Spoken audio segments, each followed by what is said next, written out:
la mejor forma de escuchar la arquitectura y la cultura.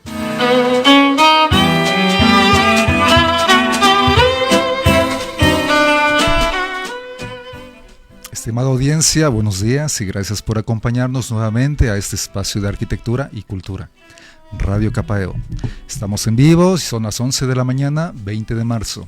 En la conducción, su servidor Josué Natán, Flor de María y Gerardo Corrés, y en el área técnica, Nando y Uciel Vargas, le damos la más cordial bienvenida. Muchos objetos a través del tiempo adquieren algún valor. ¿Cuál? Depende de la relación que tengamos con ellos. A unos los valoramos por su belleza, a otros por su utilidad, otros porque nos han acompañado por muchos años, o por la calidad de sus materiales, o bien por lo que representan. También los podemos valorar por la persona que nos los regaló. Muchos cuidamos los objetos antiguos porque nos recuerdan un momento agradable y nos ayudan a no olvidar de dónde venimos. Sin embargo, vivimos en un mundo obsesionado con lo nuevo, lo rápido y lo desechable, y donde unos ven residuos, cosas viejas, ruinas, abandono, escombros e incluso basura, los y las restauradoras ven más allá, ven objetos con mucho valor, con historia, con arte, y cada pieza a restaurar es una oportunidad de recuperar una parte del relato que nos habla del pasado y reafirma nuestros valores culturales. Afortunadamente entendemos que el patrimonio es algo inherente a la sociedad y su importancia va más allá de sus características materiales, por lo que es un deber fundamental de la restauración preservar la memoria de nuestros retablos, de nuestras tallas, de nuestros decorados y demás objetos antiguos, ya que hablan de nuestros rituales que nos dieron identidad. No podemos pretender progresar si perdemos nuestro pasado, y el trabajo de restauración nos recuerda la grandeza de nuestros antepasados. No le cambie de estación ni se mueva de su lugar, que dentro de nuestro ciclo de programas especiales para conmemorar el mes de la mujer, aquí en Radio Capao, contaremos el día de hoy con la presencia de una invitada muy especial, la restauradora Marina Corrés Tenorio. Buenos días. Buenos días. Hola, buenos días, ¿qué tal? Muy contentos de estar un viernes más con todos ustedes. Esperemos que disfruten mucho de este programa que va a estar por demás interesante. En las redes. Sí, bueno, aprovechamos la ocasión para agradecerle a todo el equipo que nos ha estado apoyando dentro del Capao y también aquí en Estéreo 1, y los invitamos a que nos escriban a través de todas nuestras redes sociales, a través de esta transmisión en Facebook, en Instagram, donde estaremos subiendo contenido relacionado a la temática de cada uno de los programas y anunciando a nuestros futuros invitados. También les extendemos la invitación para que se suscriban a nuestro canal de YouTube y también a Spotify, donde vamos a estar compartiendo semana a semana cada uno de los episodios para aquellos que no lo pudieron escuchar en vivo, pues lo tengan ahí disponible. Ahora escucharemos un poquito de la semblanza sobre nuestra invitada. Su formación es la siguiente. Es una profesional muy completa, restauradora de bienes e inmuebles, tiene especialidad en historia del arte, maestría en gestión cultural, hace peritajes en restauración, gestión del personal y asesoría en trabajos de conservación y restauración del patrimonio. Docente en temas sobre el patrimonio de Oaxaca, historia del arte e historia colonial, sobre gestiones del patrimonio, sobre escultura, conservación de la obra, entre otros, en su mayoría en la UAPJO y también en la Escuela La Salle. Es autora y coautora de artículos publicados en la UNAM y en el INA. Ha hecho estudios de intercambio en Estados Unidos, en Balaguer High School en Seattle. Estimada Marina, empezando con las preguntas, con inquietudes, ¿qué habilidades personales y técnicas consideras importantísimas e indispensables para un restaurador y que éste se dedique a esta profesión tan noble? Claro que sí.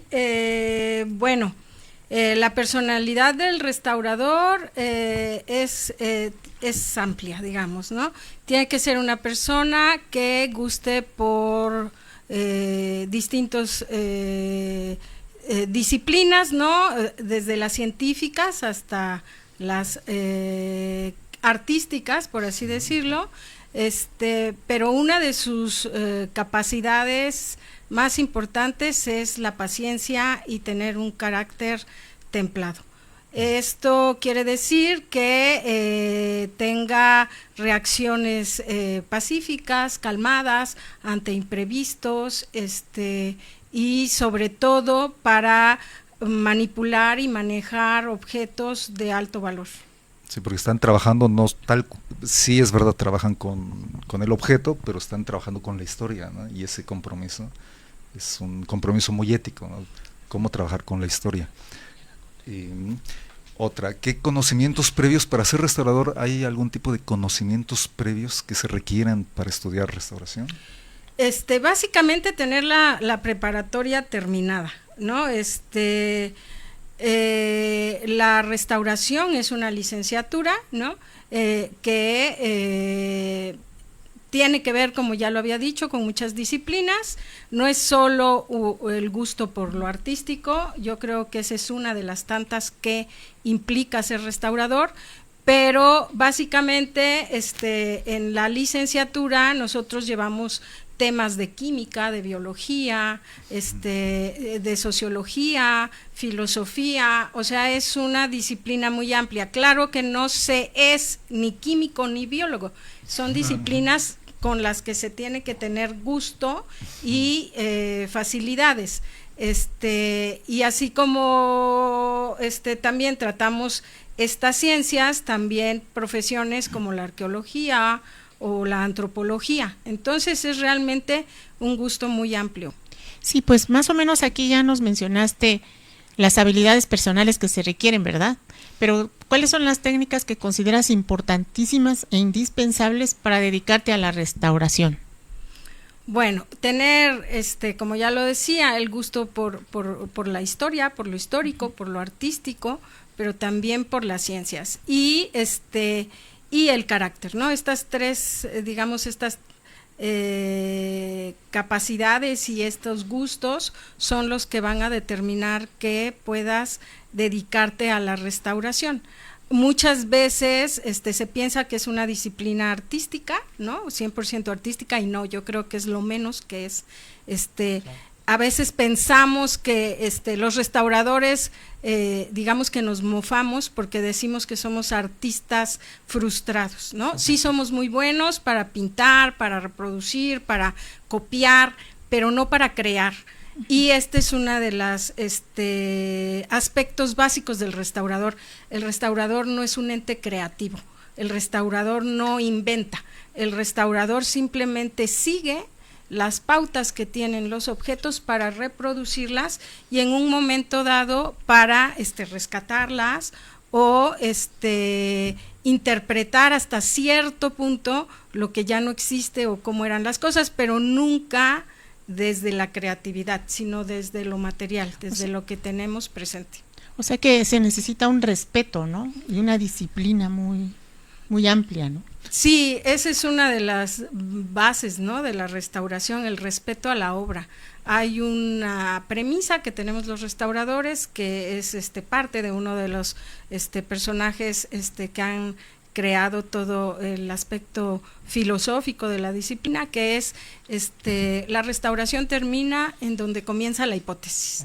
Cuando yo empiezo a elucubrar, ¿no?, si la mano era cerrada, abierta, el dedo era estirado, doblado, o el color pudiera ser verde o rojo, ahí me paro, ¿no? Yo ya no puedo seguir porque no tengo los elementos materiales para interpretar algo, entonces me tengo que quedar hasta ahí. Muy interesante todo esto que nos platicas, Marina, y pues eso habla de la complejidad de esta especialización y esta profesión. Y bueno, a mí me gustaría preguntarte, dentro de pues todo esto que nos has comentado, ¿cómo definirías tú la restauración en unas palabras muy simples? ¿Qué es la restauración para aquellos que nos escuchan pues puedan saber qué significa el concepto? Y también que nos menciones cuál crees que sea la importancia de la restauración dentro de nuestra sociedad. O sea, ¿para qué restauramos o cuál es el objetivo de la intervención? Bueno, la disciplina se ha llamado restauración, actualmente se nos dice conservadores. ¿no? Y básicamente porque ese es el objetivo de la restauración, la conservación. La conservación tiene dos aspectos, uno que puede ser acciones preventivas y otra que pueden ser acciones de restauración o restaurativas. Entonces, pues la restauración fue creada para conservar al patrimonio cultural. Las primeras, digamos, actividades ya institucionalizadas de restauración parten de la Primera Guerra Mundial con la destrucción de las ciudades, ¿no? Ahí es cuando los estados se unen para poder decidir qué hacer con ciudades que fueron arrasadas por completo o por monumentos que ya habían sido reconocidos por su valor histórico, artístico, y que habían desaparecido. Entonces ahí se crean las primeras pautas para cómo restaurar. La Segunda Guerra Mundial pues es el segundo evento muy importante en el cual se crea la ONU y la UNESCO por ende, y una de las actividades que la UNESCO prioriza es la restauración de la vida cotidiana con la restauración de los objetos que se habían perdido o los inmuebles que se habían perdido, y entonces se crea este gran bloque a nivel mundial en el cual México obviamente participa y se empiezan a crear las primeras leyes y demás. Entonces, pues, ¿cuál es el objetivo? Las cartas, ¿no? de Venecia, de todas las que existen, en donde se empiezan a poner las pautas de cómo conservar y cómo restaurar, en ese momento cómo restaurar, ¿no? El mismo patrimonio que ahora llamamos patrimonio cultural se llamaba de otra forma, les decíamos monumentos históricos, monumentos artísticos. De hecho, la Ley Federal sobre Monumentos habla sobre monumentos, ¿no? Y actualmente hablamos de patrimonio cultural, que es un término del siglo XXI, ¿no? Del año 2000 para acá, es un término muy nuevo, pero que hace más completo el rango, ¿no? En el cual podemos intervenir.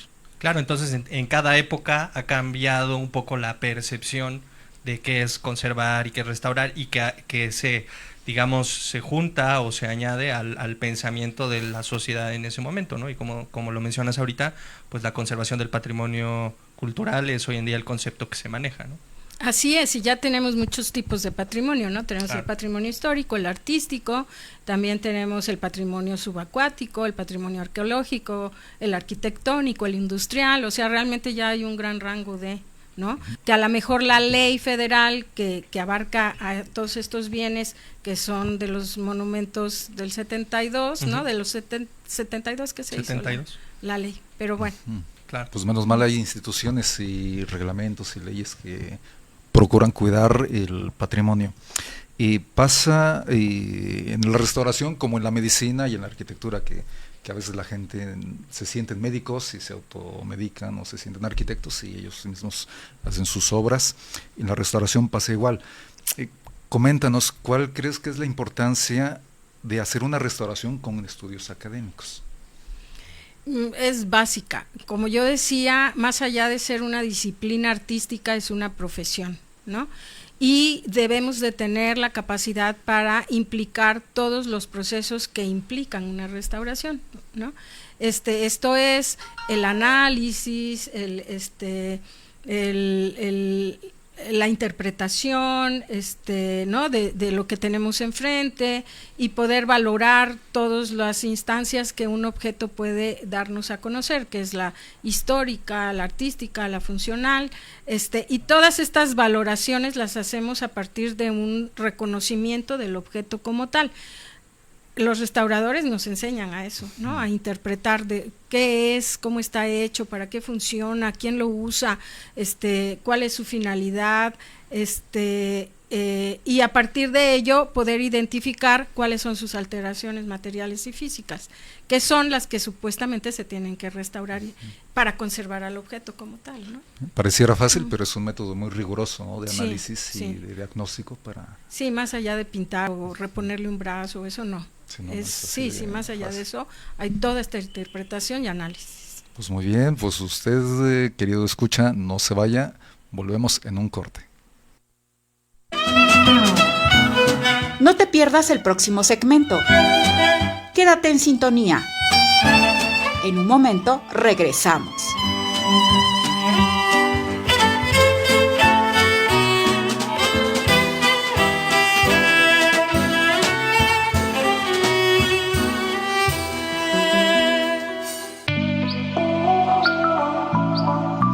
Grupo FM Radios, la radio social de Oaxaca.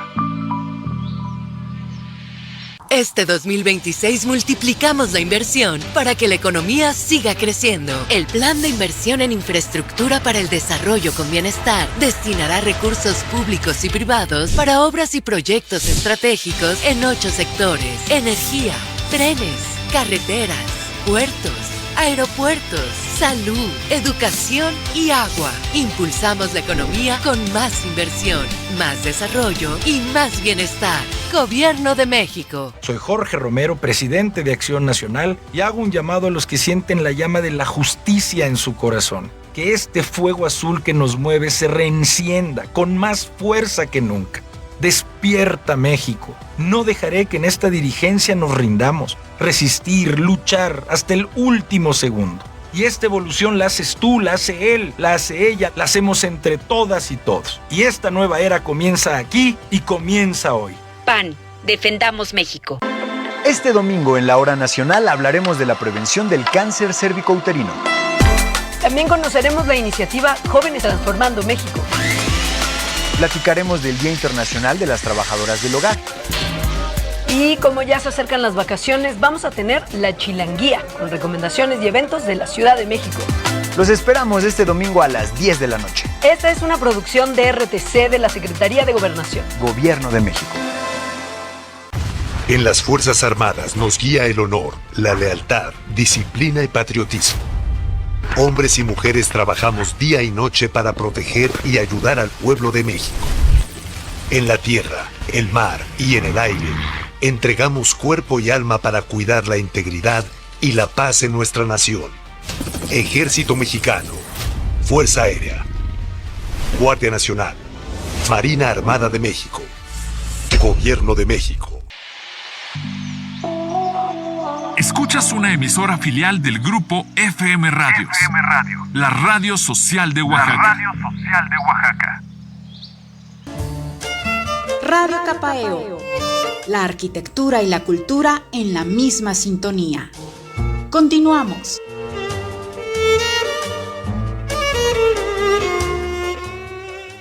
Gracias por continuar con nosotros. Seguimos con nuestra gran invitada, Marina Corrés Tenorio. Ella trabaja en el INAH, una institución que le otorgó un reconocimiento y una medalla por su trayectoria y servicio a favor de la investigación, conservación, protección, difusión del patrimonio cultural, resguardo del patrimonio arqueológico, histórico y antropológico en beneficios de los derechos culturales y de la sociedad. Marina, que este programa sea igual una extensión a este reconocimiento y gracias por compartir tus conocimientos y tus consejos. Muy bien. ¿Qué es lo primero que analizas cuando tienes a tu cargo una obra a restaurar? Bien, bueno, en el momento que tenemos una obra, hacemos un reconocimiento de la obra como tal, ¿no? Identificamos qué tipo de objeto tenemos al frente, como puede ser una escultura policromada o una pintura de caballete o un retablo, ¿no? Que es mucho más complicado, y se empieza a hacer pues un análisis de todas las partes que lo componen, ¿no? Desde los materiales hasta la forma en que fue hecho, que nosotros le llamamos la técnica de manufactura, ¿no? Uh-huh. Una vez que nosotros tenemos ese reconocimiento de la obra, analizamos también cuáles han sido las intervenciones que ha recibido, las modificaciones, y separamos esta parte de lo original de lo que ha sido alterado, por así decirlo, en su caso, o modificado, a veces para bien o para mal.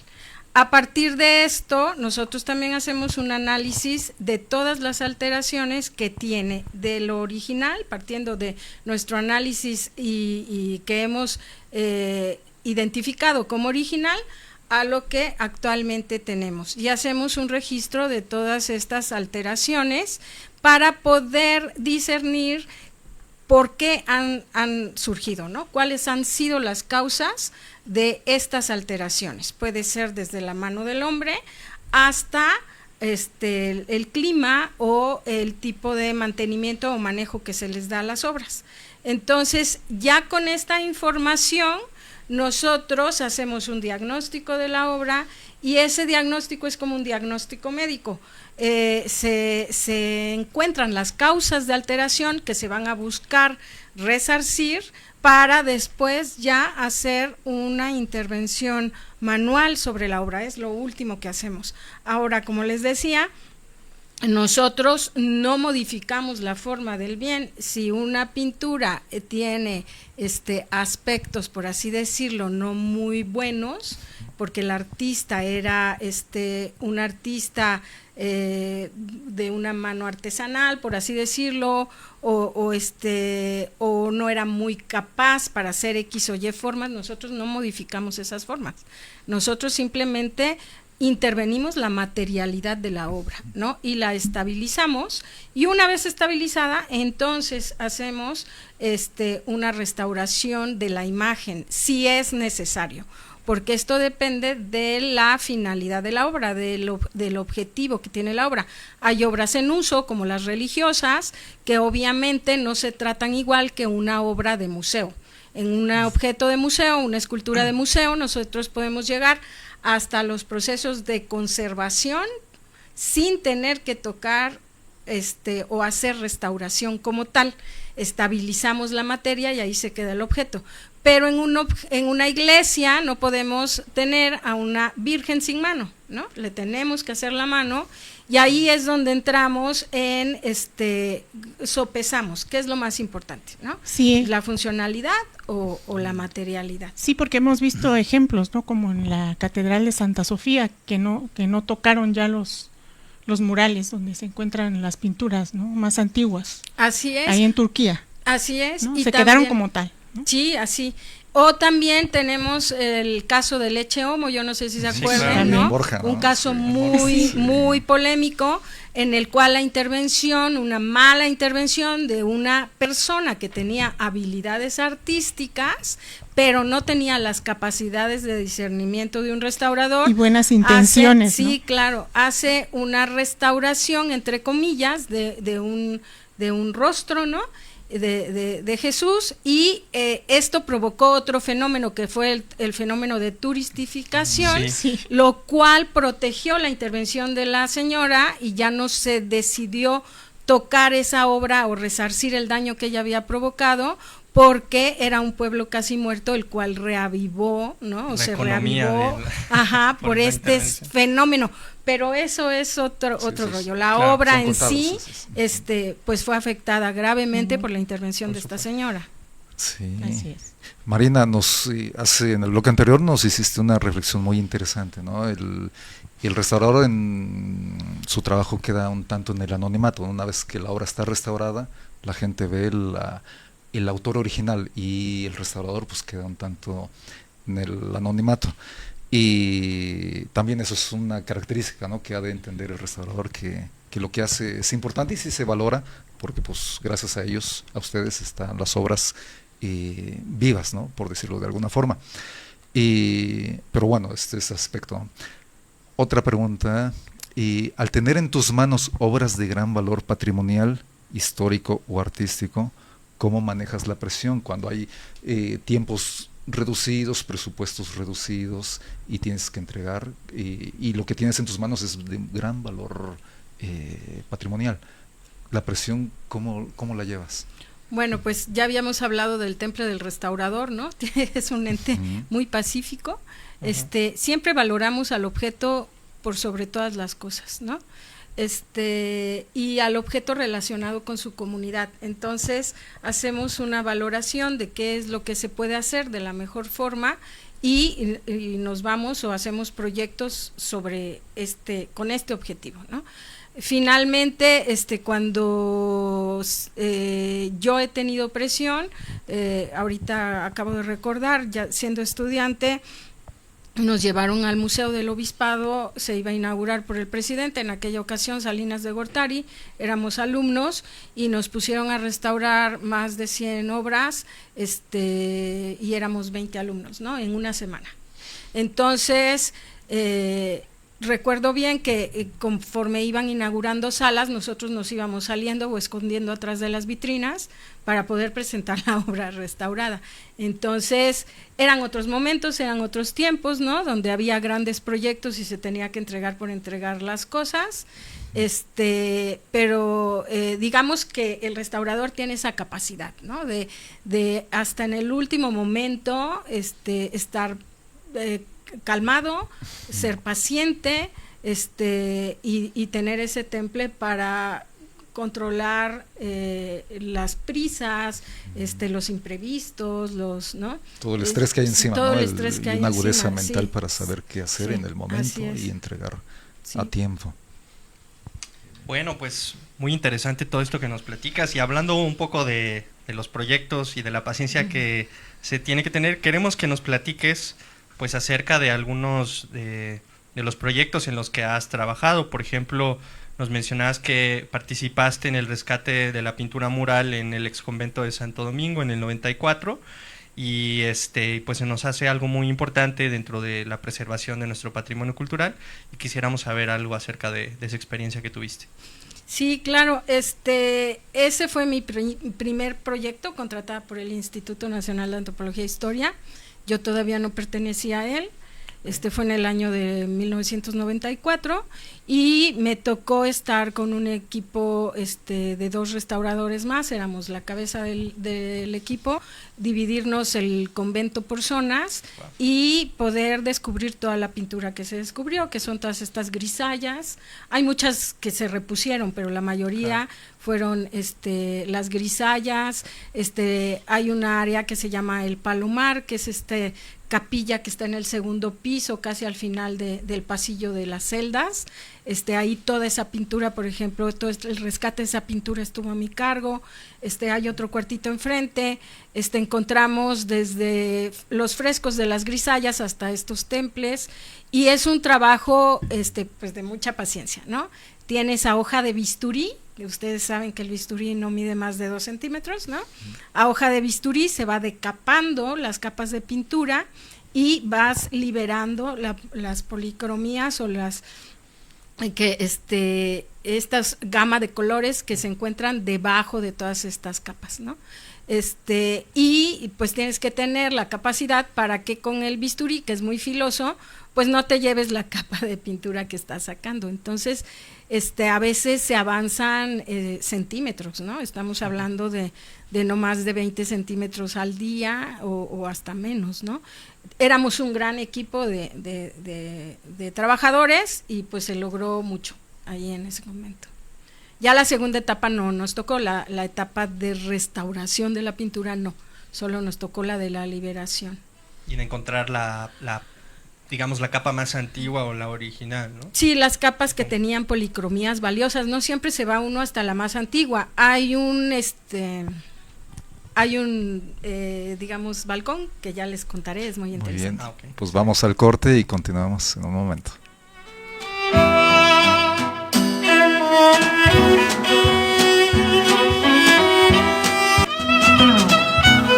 No te pierdas el próximo segmento.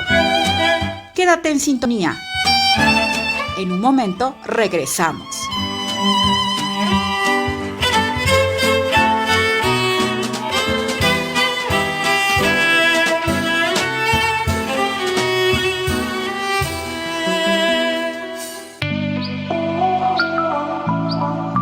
Grupo FM Radios, la radio social de Oaxaca. Este 2026 multiplicamos la inversión para que la economía siga creciendo. El Plan de Inversión en Infraestructura para el Desarrollo con Bienestar destinará recursos públicos y privados para obras y proyectos estratégicos en 8 sectores: energía, trenes, carreteras, puertos, aeropuertos, salud, educación y agua. Impulsamos la economía con más inversión, más desarrollo y más bienestar. Gobierno de México. Ejerces un cargo de elección popular te retienen tus pagos, te niegan información y un espacio digno para trabajar. te discriminan y te excluyen de las decisiones. Esto es obstrucción al ejercicio del cargo. Y si estas acciones se concentran en ti por el hecho de ser mujer, esto es violencia política en razón de género. acude al tribunal, órgano jurisdiccional que se encarga de defender tus derechos y sancionar la violencia. El Tribunal Electoral del Estado de Oaxaca integra, analiza, resuelve. Este domingo en la Hora Nacional vamos a hablar del Día Mundial del Agua. Un recordatorio de que cada gota cuenta. Conoceremos la iniciativa Jóvenes Transformando México. Vamos a platicar del Día Internacional de las Trabajadoras del Hogar. Llega el equinoccio de primavera y les contamos por qué es importante para nuestra cultura. Los esperamos este domingo a las 10 de la noche. Esta es una producción de RTC de la Secretaría de Gobernación. Gobierno de México. Habla la doctora Maribel Martínez Ruiz, coordinadora de mujeres del PT Oaxaca.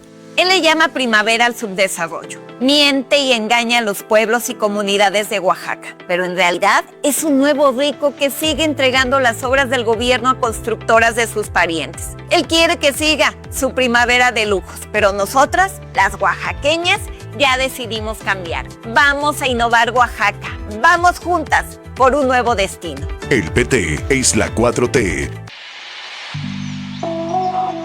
Escuchas una emisora filial del grupo FM Radios. FM Radio. La radio social de Oaxaca. La radio social de Oaxaca. Radio Capaeo. La arquitectura y la cultura en la misma sintonía. Continuamos. Gracias por permanecer con nosotros. Ya las redes están moviéndose. Víctor Manuel, Antonio Vargas, gracias por tus saludos. Arturo Azán también nos envía saludos desde el Colegio de Arquitectos del Capaeo. Marilú Ortiz nos manda saludos. Saludos también a la invitada.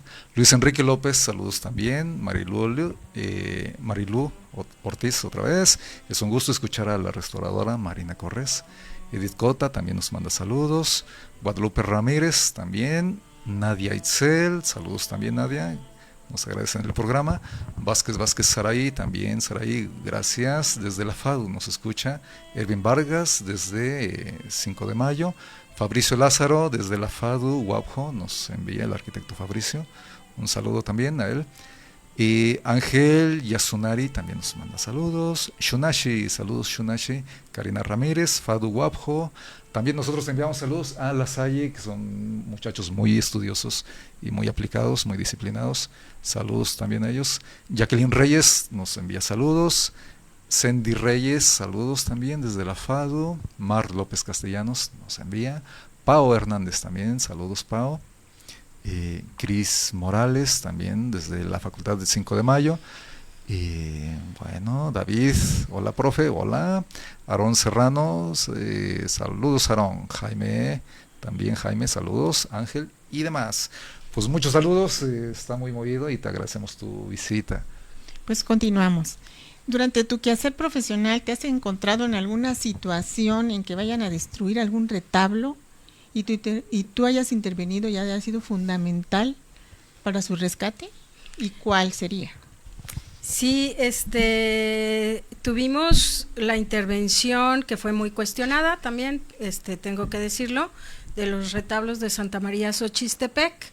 En los años 90, después del sismo, hubo mucho movimiento en la zona, recordarán el sismo de 1999, donde también se dañaron, al igual que en el 2017 y 2018, muchísimos inmuebles y obviamente afectaron a los muebles. Entonces en esta comunidad hubo una reposición del retablo tal cual, y el retablo anterior lo desecharon, ¿no?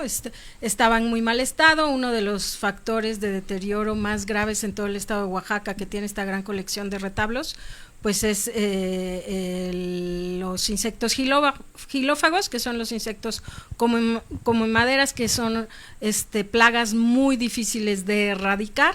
Y bueno, el retablo de esta comunidad, pues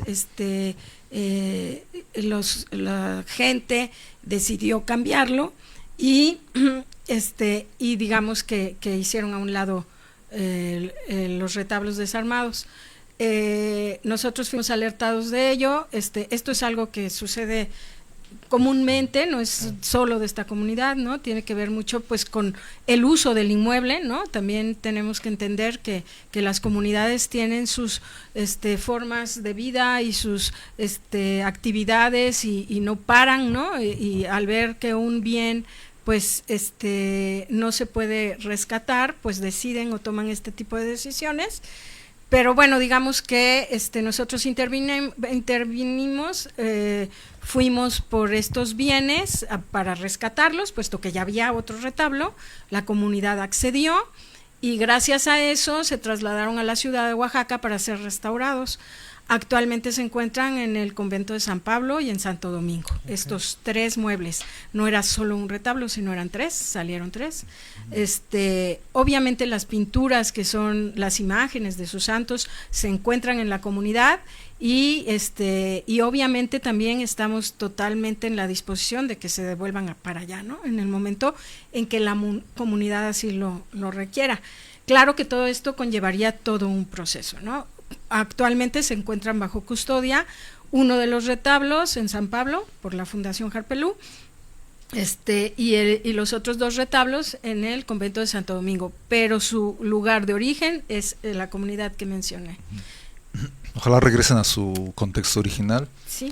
Y bueno, a veces pasa, ¿no?, que la reacción de la gente ante algo restaurado, ya que se hacen una idea de cómo del retablo envejecido, y cuando se los entregan ya restaurado igual no se reconocen, o sea, les da una molestia. Recordé como la Macarena en España, de que la gente decía, es que no es la misma mirada, devuélvanla como estaba, no requería tal cual una restauración. Bueno, tengo otra pregunta. ¿Los restauradores a la hora de intervenir aplican materiales que sean reversibles? ¿Qué significa y por qué hacen eso?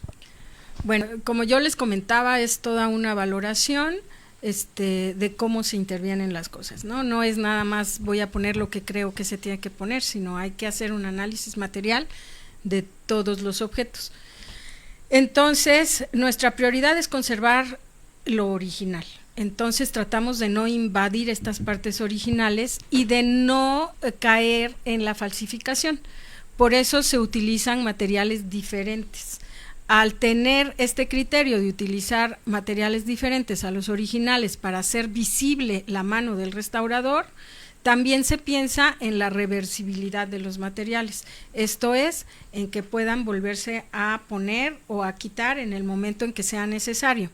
También hay otro criterio que tiene que ver con que donde nosotros intervengamos vuelva a ser el área donde si hay una falla vuelva a fallar el objeto. No buscamos, por ejemplo, en una grieta, no buscamos consolidar una grieta, ¿no?, en una escultura para que esa grieta sea tan fuerte o resistente que provoque una nueva en el objeto original, sino más bien lo que se busca es que estos materiales irreversibles fallen, ¿no? Si vuelva a fallar el objeto, fallen en esta zona para que ese material pueda quitarse y volverse a intervenir. Entonces la reversibilidad de los materiales tiene que ver mucho con esto, ¿no? Con el respeto del original, con ¿no? el respeto al original y con no provocar daños nuevos, ¿no? Sino que a lo mejor a veces se cree que los restauradores no restauran bien, pero no, tiene que ver con que si siguen las mismas condiciones de daño de un objeto y vuelve a haber un daño, pues lo que se va a dañar es lo restaurado. Entonces allí podemos reconocer a un buen restaurador, ¿no? Bueno, es un sistema de protección del mismo objeto, ¿no? Sí, así es. Bueno, pues quisiéramos darle a conocer a nuestros radioescuchas algunos de los proyectos en los que ha trabajado Marina. Por ejemplo, está el rescate de la pintura mural del exconvento también de Santo Domingo Ocotlán, junto con la Fundación Rodolfo Morales, la restauración del retablo de la Iglesia de los Reyes en San Baltasar Yaxachi en la Sierra Norte, que bueno, esta es una iglesia muy impresionante que tiene una cubierta artesonada de madera que es a la manera mudéjar, que es una herencia árabe, ¿no? Tenemos también la restauración de la pintura mural de una tumba prehispánica en San Pedro Jaltepetongo. Tenemos también la restauración del retablo de Santo Domingo Yanguitlán, que me puse a ver algunos datos y tiene 10 metros de altura, entonces es algo bastante impresionante. Y desde el 2020 has estado a cargo como perito de supervisar las obras que se han hecho por, digamos, resarcir los daños del sismo del 2017 en diferentes lugares, ¿no? Quisiéramos también que nos platicaras, pues, qué implicó desarrollar todos estos proyectos y que también que nos comentaras, por ejemplo, qué es un retablo, ¿no? Para que la gente que no esté familiarizada con este concepto nos diga qué es, ¿no? Ok, fue el sismo de 2018, fueron 2 sismos muy grandes, el 2017 y 2018, el 2017 tuvo otros encargados y 2018 fue el que me tocó a mí. Okay. Se divide así porque son diferentes fondos económicos para resarcir los daños, pero bueno, en todos estos proyectos en los que he trabajado me he llevado pues experiencias muy gratas, ¿no? Trabajar por ejemplo con la Fundación de Rodolfo Morales en la pintura del cuarto, cuando entras al museo, el primer cuarto que está lleno de pintura, pues fue un digamos, fue muy parecido a Santo Domingo, yo ya traía la experiencia de Santo Domingo, ¿no? Y logramos ahí una intervención importante. También me quedé hasta el rescate de la pintura. La restauración la hizo alguien más, precisamente porque yo ya no quise entrar a inventar cosas, ¿no? Claro. Y muchas veces ahí es donde hay polémica, los financiadores quieren que se hagan las cosas y se hagan de X o Y forma. Pasó en Santo Domingo y pasó en Santo Domingo, en Cotlán, y bueno, los restauradores nos resistimos a hacerlo, pero bueno, finalmente es un espacio muy grato. La tumba de San Pedro Jaltepetongo fue una gran experiencia, es esta comunidad que en la que hace poco se hizo una gran polémica sobre unos objetos encontrados y la falta de la institución del INAH por atender, pero es todo lo contrario. Nosotros hemos estado presentes en Jaltepetongo desde los años 90 y muchas veces las formas de gobierno en Oaxaca que cambian año con año hacen que perdamos la continuidad, ¿no? En la atención de los bienes y también pues la falta de personal en el instituto, somos muy pocos los que atendemos todo el estado. Entonces, es una comunidad llena de patrimonio arqueológico, en donde toda la comunidad lo sabe y sabe que los bienes se tienen que atender de cierta forma. Y tiene que haber un respeto al descubrimiento, ¿no? Tiene que haber un proceso, es igual que la restauración, ¿no? Una metodología de rescate para poder sacar toda la información que se tiene que sacar. Lo más importante de los objetos es la forma en cómo se encuentran. Si nosotros los sacamos y perdemos esa información, se pierde el 90% de la información de los objetos. Entonces, bueno, es muy importante que las comunidades en general lo sepan. Yatsachi fue una experiencia maravillosa, ahí trabajé con un comité increíble de personas, la señora Damiana, por ejemplo, y otros personajes allí que eran personajes de los cuales podríamos hacer una novela completa, con un conocimiento y aprecio por su patrimonio y una conciencia de protección impresionante. Y trabajamos el retablo, fue el primer retablo que intervine, ¿no? Un retablo es un mueble que se encuentra en el altar o en los laterales de los templos, que guarda diferentes estilos. Hay estilo barroco, estilo estípite, barroco estípite se llama, estilo neoclásico y anástilos, les llevamos a otros que no tienen columnas, y que cada uno tiene su forma de estar construido. Por ejemplo, los barrocos por lo general son retablos que se construyen como si tuviéramos unas torres de dados, así, ¿no? Pensando en poner como un objeto sobre otro, les llamamos retablos modulares por su tipo de construcción, y en cambio los estípites y hasta los neoclásicos son retablos que se construyen por medio de bastidores. Algunos se pueden desmontar, otros no se pueden desmontar. Pero como les decía, uno de los factores más difíciles de erradicar para su conservación y mantenimiento, pues es el insecto gilófago, el comemaderas, ¿no? Que es el que más daño les hace.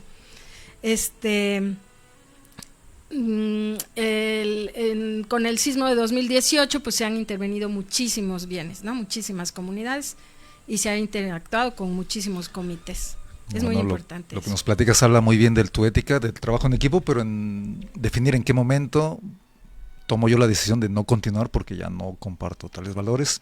Y lo que nos hablas es muy interesante. Ahorita pasamos a una pregunta sobre lo delicado que es restaurar objetos muy, muy finos y cómo las herramientas han avanzado para que la restauración sea mejor. Volvemos en un corte y continuamos.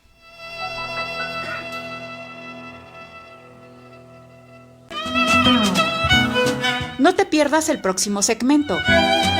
Quédate en sintonía. En un momento regresamos.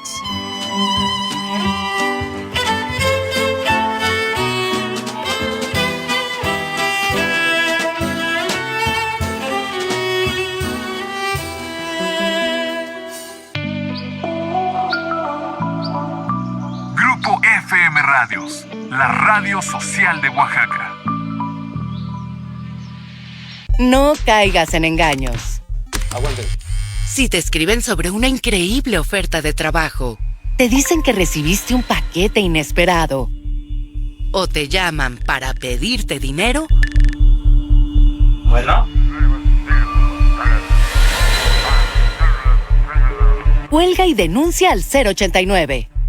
Recuerda, no contestes números que no conoces.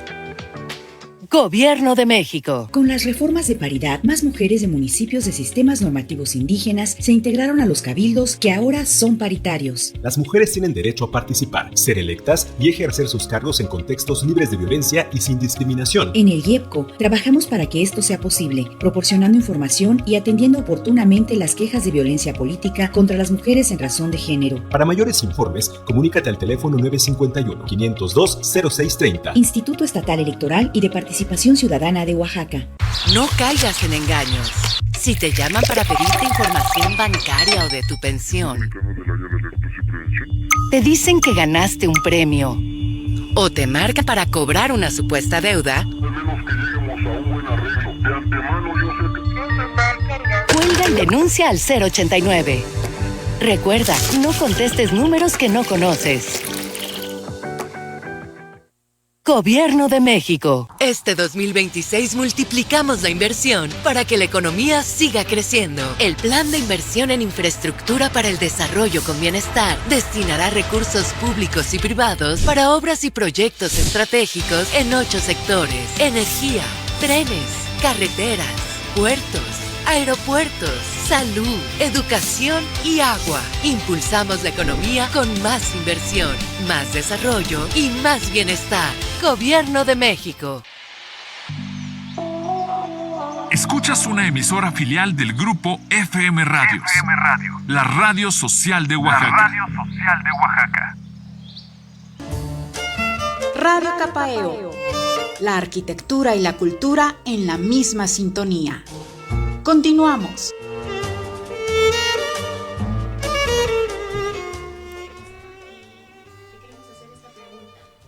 Las herramientas tecnológicas han mejorado para el análisis o diagnóstico no invasivo de las obras.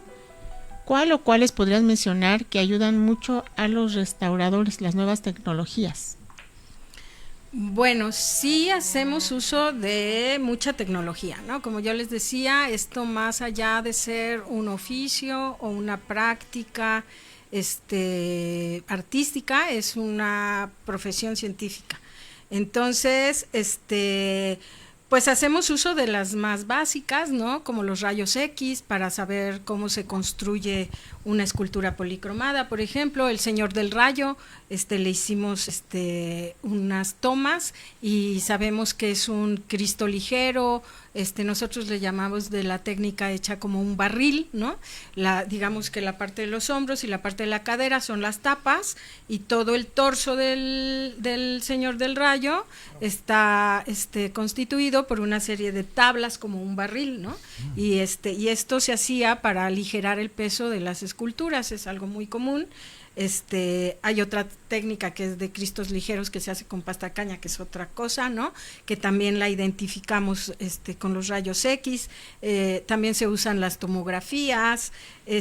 Actualmente, por ejemplo, usamos drones para poder diagnosticar los retablos altos como pudieran ser Yacuitlán o o apenas en San Juan Tabá hicimos, se dio una autorización para volar un dron y poder ver cómo se encontraba el retablo por detrás, ¿no? Que es parte de la estructura. Que hasta hace algunos años era armar un andamio y subir, sí, y era más complicado, y ahora en cuestión de 5 o 10 minutos se puede, sí, observar, ¿no? Y con ello se puede hacer fotogrametría, claro. Entonces, o sea, realmente la restauración utiliza muchas de estas técnicas. Bien, escáneres. Son técnicas no invasivas que ayudan a trabajar con elementos y piezas muy delicadas. Esto respondiendo a Elefantes Rosas, quien pregunta, ¿no?, cómo se trabaja con piezas extremadamente delicadas. También Ángel Yasunari nos habla de una pregunta, una observación. Dice, hablando de restauraciones, podemos mencionar el templo de San Juan Bautista en Coixtlahuaca. Podemos observar una mala intervención, ya que utilizaron materiales ajenos a los originales, como el cemento en lugar de sistemas tradicionales como la cal, también mencionando las intervenciones invasivas sin suficiente documentación histórica. ¿Qué nos comentas? Sí, así es. Como todas las profesiones, la restauración ha tenido una evolución, ¿no? En los años 90 la inyección con cemento era pues lo más apropiado.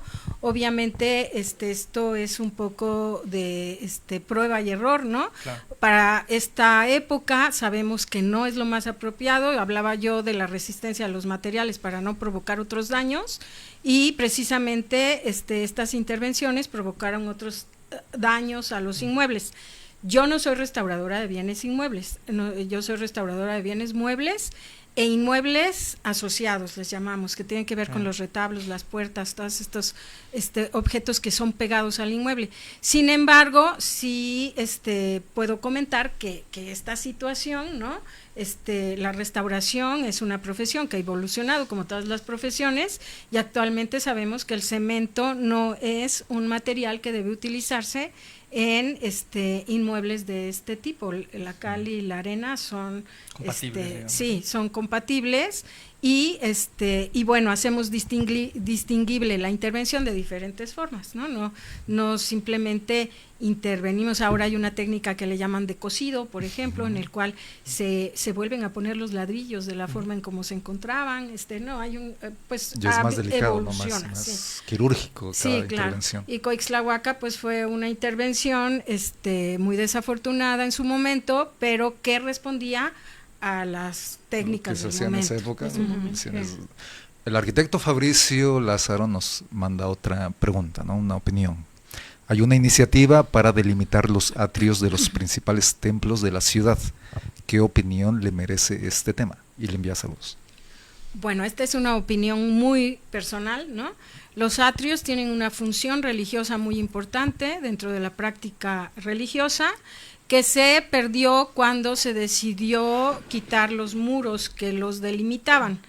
También son muros que, por ejemplo, conservamos en casi la mayoría de las comunidades del estado de Oaxaca, donde se siguen haciendo estas prácticas que son muy importantes para mantener vivas, ¿no?, el patrimonio cultural y también inmaterial, el inmaterial, ¿no? Justo el se iba a comentar, ¿no?, el tema de los recorridos en los atrios, las capillas, posas, las procesiones, ¿no? Sí, hay una serie de prácticas todavía desconocidas en Oaxaca y no registradas, que son importantísimas y que se llevan a cabo dentro de estos espacios.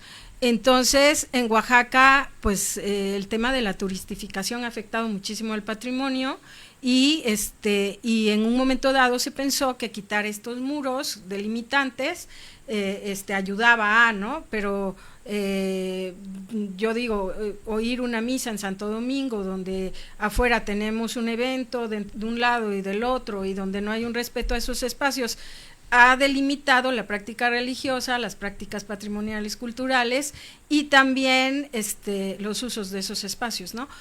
Sin embargo, digo, no se puede a rajatabla decir ahora vamos a poner todos los atrios de la ciudad de Oaxaca. Tiene que haber una buena valoración, una propuesta, una revisión y decidir cuáles sí. uno de los que se ha puesto y en donde hemos tenido un resultado al 100% positivo es San Felipe Neri, ¿no? Con la barda de el maestro Toledo. Que fue parte del por qué se puso ese atrio, pero era un atrio donde era ocupado casi como baño, ¿no? Por las personas que no tienen casa y demás, y actualmente ahora hay un respeto total al espacio, no hemos tenido daños en la superficie, ¿no? Y se protege también los interiores de las iglesias, hay una seguridad mayor. Claro que actualmente las cámaras, ¿no? Ya casi todas las templos de Oaxaca las tienen, entonces también pues ayudan no solo los atrios como tal o los muros atriales. Y que a veces se nos olvida que la sacralización del espacio es desde el atrio, ¿no? Es de afuera hacia adentro, o sea, todo lo que rodea también un poco el templo, pues ya forma parte del propio templo y del conjunto, ¿no? Y que sí podrá tener distintos usos, pero que a final de cuentas su uso por destino original pues es ser parte de la conexión religiosa, ¿no? Sí, pero sí siempre valorar que no es algo a rajatabla, como digo, ¿no? Hay que hacer una valoración por templo, por atrio, por espacio, también implicando al turismo, o sea, para decidir qué hacer con estos espacios. Sí, a veces un diálogo, una mixtificación, un estudio, así como bien comentas. Un criterio, ¿no? También.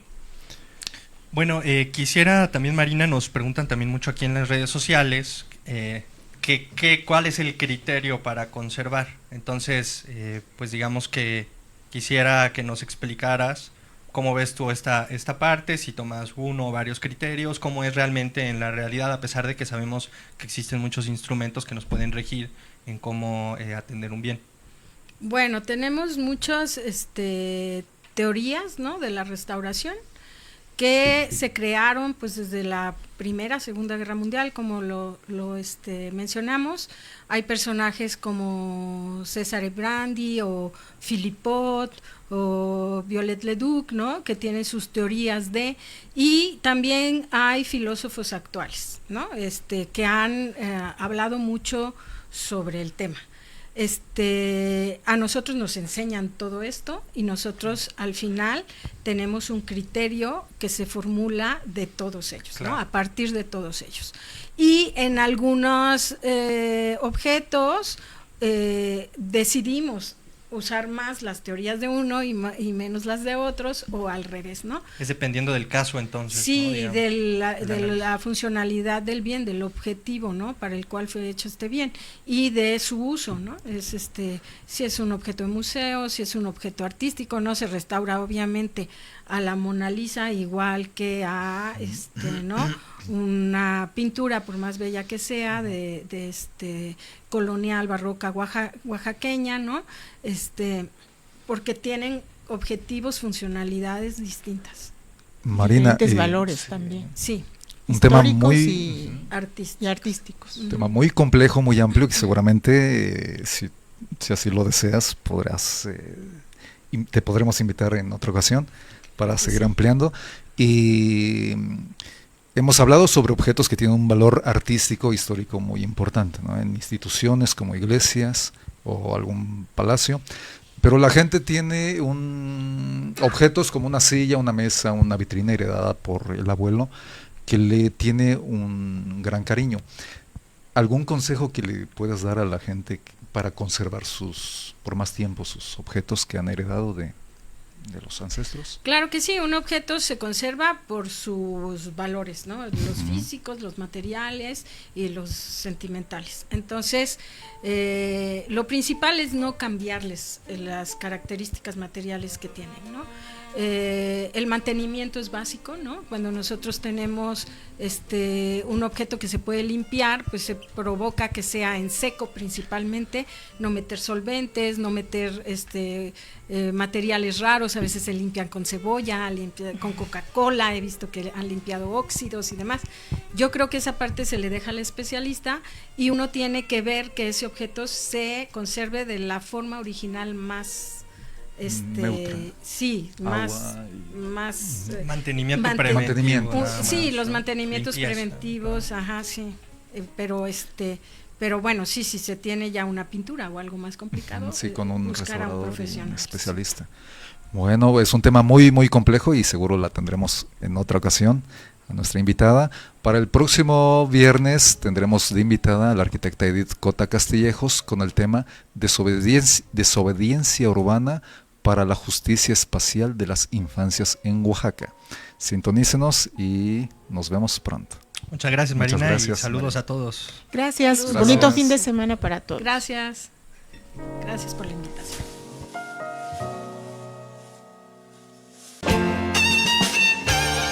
Radio Capaeo, tu espacio. Gracias por escucharnos. Recuerda sintonizarnos la próxima semana.